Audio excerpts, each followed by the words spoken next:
Rural electrification corporation అనేటటువంటిది దేశంలో ఒక సంస్థ ఉంటుంది. ఆ సంస్థ అన్ని రాష్ట్రాలకు కూడా రుణాలు ఇస్తూ ఉంటుంది పెద్ద పెద్ద ప్రాజెక్టులు కట్టడానికి. అది ఇరిగేషన్ ప్రాజెక్టులు కావచ్చు, ఇంకోటి కావచ్చు ఇస్తా ఉంటుంది.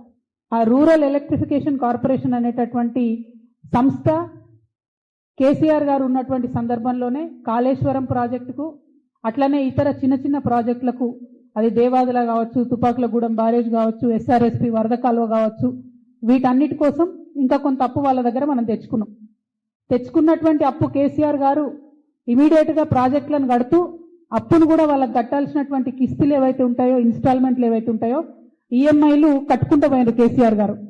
అందుకనే ఆ సంస్థ కేసీఆర్ గారికి 2022లో మనకు ఏ గ్రేడ్ ఇచ్చింది. అంటే ఎప్పటికప్పుడు అప్పు బాధ్యతాయుతంగా చెల్లిస్తున్నటువంటి రాష్ట్రాల్లో ఒకటిగా కేసీఆర్ గారు ఉన్నటువంటి సందర్భంలో ఏ గ్రేడ్ ఇచ్చింది.